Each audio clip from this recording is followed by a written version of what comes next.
السلام علیکم ورحمۃ اللہ وبرکاتہ۔ الحمد للہ رب العالمین والصلاة والسلام على سید المرسلین، اما بعد فاعوذ باللہ من الشیطان الرجیم، بسم اللہ الرحمن الرحیم۔ فالصالحات قانتات حافظات للغیب بما حفظ اللہ، صدق اللہ العظیم۔ وقال النبی صلی اللہ علیہ وسلم: طلب العلم فریضۃ علی کل مسلم، او کما قال علیہ السلام۔ صدر محترم اور حاضرین جلسہ، آج میرے لیے بڑی خوشی کی بات ہے کہ اس بابرکت جلسہ میں عورتوں کی تعلیم و تربیت کے عنوان سے کچھ باتیں پیش کرنے کی جرأت کر رہی ہوں، اور یہ سب میرے اساتذہ کی تربیت کا نتیجہ ہے، ورنہ کہاں میں اور کہاں یہ نہیں کہتے گل، کہاں میں اور کہاں یہ نہیں کہتے گل، نسیم صبح تیری مہربانی۔ محترم حضرات، آج لوگوں نے یہ سمجھ لیا ہے کہ علم کا حاصل کرنا صرف مردوں کے ذمہ ہے، اسی وجہ سے آج امت کی 75% خواتین اسلامی تعلیمات سے دور ہیں، حالانکہ یہ غلط ہے۔ علم کا سیکھنا جتنا مردوں کو ضروری ہے اتنا ہی عورتوں کو بھی ضروری ہے، کیونکہ دونوں کے لیے اللہ کے احکامات پر عمل کرنا فرض ہے۔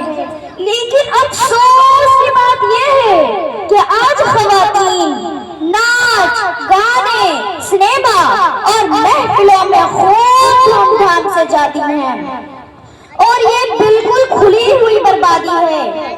ہمیں غور کرنے کی ضرورت ہے کہ ان کی بربادی کا سبب کیا ہے۔ جب ہم گہری نظر سے دیکھتے ہیں تو پتہ چلتا ہے کہ یہ صرف اور صرف تعلیم اور تربیت کی کمی ہے۔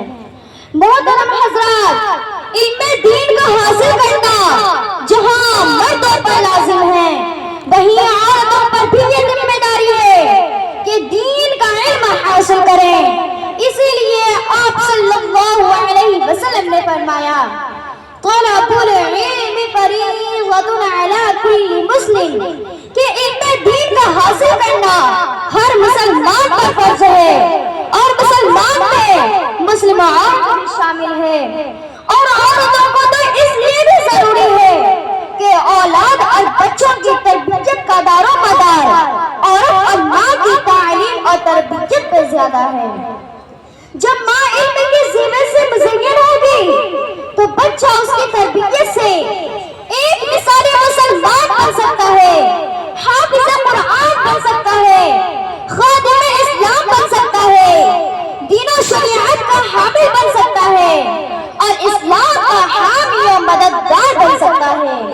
چنانچہ دیکھیں کہ جب نیک اور صالح ماں نے اپنے بچوں کی تربیت کیا تو بڑے بڑے ائمہ، مثلاً امام ابو حنیفہ پیدا ہوئے، امام مالک پیدا ہوئے، امام شافعی پیدا ہوئے، امام احمد بن حنبل جیسے استقامت پسند پیدا ہوئے، امام بخاری پیدا ہوئے۔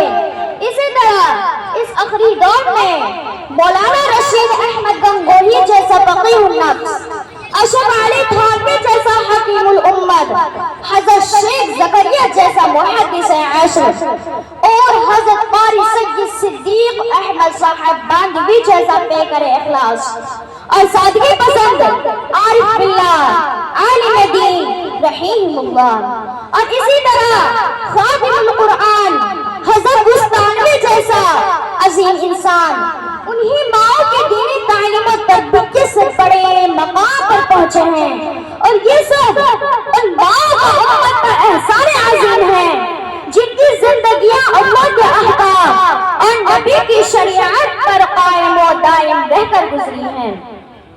اسی لیے عورتوں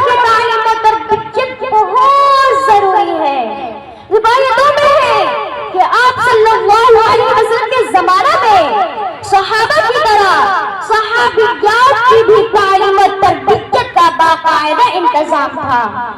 عورتیں مختلف طریقوں سے علم دین حاصل کیا کرتی تھیں۔ ان کے خصوصی اجتماع میں رسول اللہ صلی اللہ علیہ وسلم تشریف لے جا کر ان کو تعلیم و تلقین اور وعظ فرماتے تھے۔ امہات المؤمنین خصوصاً ماں عائشہ صدیقہ اور ام سلمہ رضی اللہ تعالی عنہما کے ذریعہ رسول اللہ صلی اللہ علیہ وسلم سے مسائل کا علم حاصل کیا کرتی تھی۔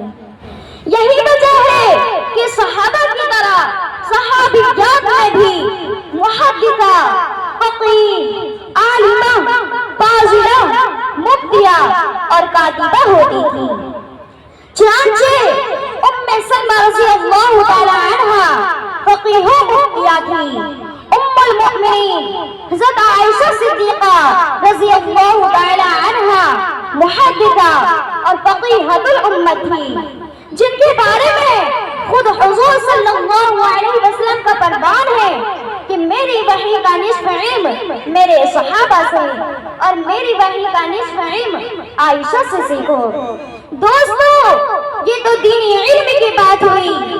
میں تو کہتی ہوں خواتین شرعی حدود اور پردہ میں رہتے ہوئے بقدر ضرورت عصری اور دنیاوی علم بھی حاصل کر سکتی ہیں، بلکہ ضرورت پوری کرنے کے لیے اور اپنے بچوں کی ضروریات زندگی، معاملات و تجارت کے احوال اور ان کے طور و طریق سے واقف کرانے کے لیے دنیاوی علم بھی حاصل کر سکتی ہیں، کیونکہ دنیاوی قوانین سے ناواقف ہونا بھی ایک عیب ہے، بلکہ ہندوستان کا تمام قانون بھی عصری علوم سے متعلق ہے۔ لہذا جس طرح مردوں کے لیے ان علوم کا حاصل کرنا جائز ہے، خواتین بھی پردے کے اہتمام کے ساتھ اسے حاصل کر سکتی ہیں۔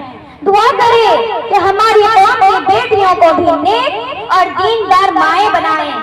آمین وآخر الدعوانا الحمدللہ رب العالمین۔ ماشاءاللہ۔ عزیز دوستو، یہ پیغام سامعین اور حاضرین کے لیے تھا، ماں بہنوں کے لیے تھا۔ اسٹیج پر تشریف فرما علماء ربانیین کی موجودگی میں گویا کہ اس بچی نے سند کامیابی حاصل